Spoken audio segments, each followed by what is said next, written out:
Fadila dengan NPM C0C0230660 dengan teman saya. Saya Angel Febrianti dengan NPM C0C0230343. Di sini kami akan membahas tentang haki.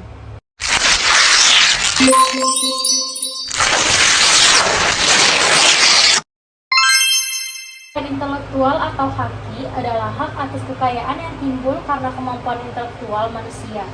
Mengutip dari panduan pengenalan haki Ditjen Industri Kecil dan Menengah Departemen Perindustrian, karya-karya intelektual ini bisa berasal dari bidang ilmu pengetahuan, seni, sastra, ataupun teknologi. Dalam laman resmi Direktorat Jenderal Kekayaan Intelektual Kemenkumham, peraturan perundang-undangan haki di Indonesia sudah ada sejak tahun 1840-an. Pemerintah kolonial Belanda memperkenalkan undang-undang pertama mengenal perlindungan haki pada tahun 1844. Adapun beberapa perundang-undangan yang dibuat Belanda saat itu ialah UU Merek 1885, UU Paten 1910, UU Hak Cipta 1912. Dalam perlindungan haki di Indonesia, ada instansi yang berwenang dalam mengelola hak kekayaan intelektual. Lembaga tersebut adalah Direktorat Jenderal Hak Kekayaan Intelektual, Dirjen Haki, yang berada di bawah Departemen Kehakiman dan HAM Republik Indonesia. Disebutkan dalam laman Lembaga Penelitian dan Pengabdian Masyarakat Universitas Medan Area, fungsi utama haki adalah memajukan kreativitas dan inovasi yang bermanfaat untuk masyarakat.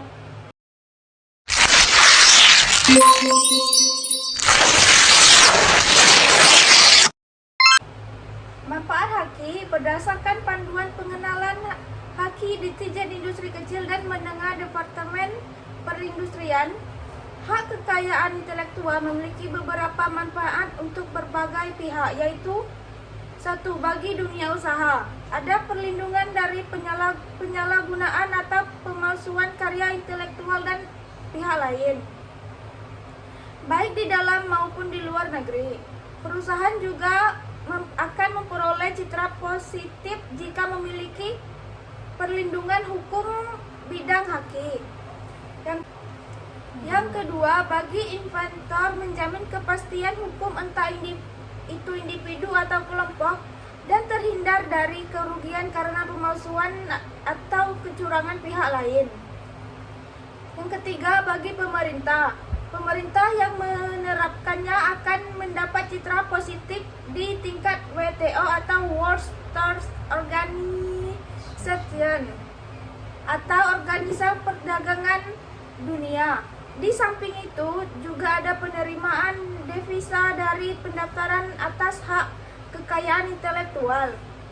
Yang keempat, kepastian hukum untuk memegang hak dalam melakukan usaha tanpa gangguan pihak lain.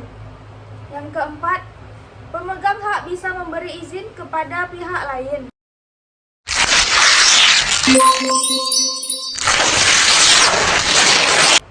Jenis-jenis haki diterangkan dalam laman Kementerian Perdagangan Kemendak. Haki digolongkan menjadi dua, yaitu hak cipta dan hak kekayaan industri. Yang pertama, hak cipta, hak eksklusif untuk pencipta atau penerima hak dalam mengumumkan atau memperbanyak ciptaannya, atau juga memberi izin tanpa mengurangi pembatasan-pembatasan menurut undang-undang yang berlaku. Hak kekayaan industri adalah hak paten, merek, desain industri, varietas tanaman, rahasia dagang, desain tata letak, sirkuit terpadu. Di sini kami akan menampilkan contoh kasus haki. Ini gimana ya? Soalnya kan kita sekarang sudah negosiasi, sudah berjalan lancar. Bahkan bukan saya sendiri, sama Bang Minola, sama Randy selalu ikut gitu. Kita makan, ngobrol, terus tiba-tiba muncul ada banyak banget berita yang dimana dari berita itu ada banyak spekulasi yang muncul di netizen. Nah ini kan sama kayak orang lagi mau baikan terus dikomporin. Kasian atuh, jangan dikomporin lagi, etiketnya sudah baik. Boleh ditanya, pernah nggak kita menolak untuk ajakan ketemu? Kita diajak ketemu, pernah nggak menolak? Nggak pernah, bahkan saya selalu hadir. Aku bilang sama Bang Minola, Bang, aku menghargai sekali mereka mengundang kita untuk makan. Kalau aku nggak bisa, mending kita tunda. Karena supaya mereka melihat aku tuh ada etikat baik. Bahkan kalau Ruben kemarin sudah ketemu juga.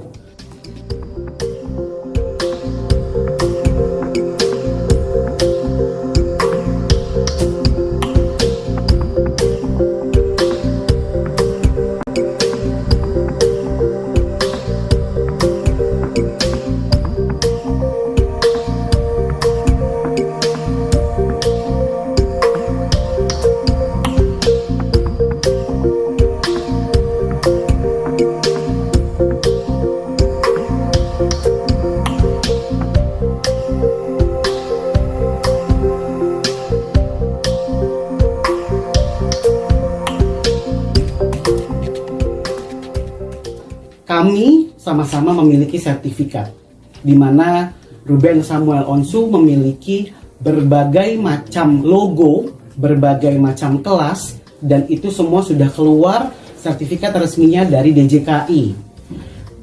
Kamu juga punya satu kelas, IM Geprek Bensu itu punya sertifikat 1 di kelas 43 untuk merek IM Geprek Bensu. Pun kami juga punya sertifikat IM Geprek Bensu di kelas 35. Jangan tanya saya juga bingung.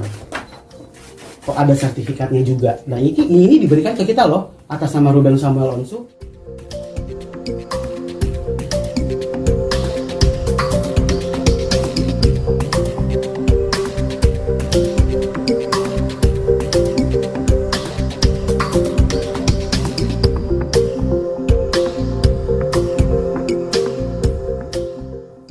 Jadi yang perlu digarisbawahi adalah bahwa para pihak adalah pemilik, pengurus, pengelola dari restoran atau rumah makan dengan merek dagang atau brand yang diberi nama IM Geprek Bensu. Jadi Nama-namanya ini ada tanda tangannya juga. Ini ada Yansen pihak pertama, pihak keduanya Evan Jordi Onsu, pihak ketiganya juga Stefani Livinus. Nah, ini sekali lagi aku ingetin teman-teman, ini bukan melawan ya, tapi aku hanya meluruskan berita yang tidak benar. Jadi tidak benar Robert Jordi melamar orang kayaknya biar cepat.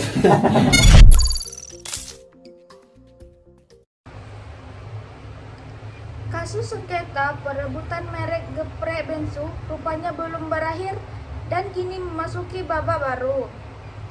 Mereka yang berseteru adalah pengusaha kuliner Benny Sujono dan melawan Ruben Onsu yang dikenal sebagai artis dan komedian. Ruben Onsu digugat harus membayar ganti rugi.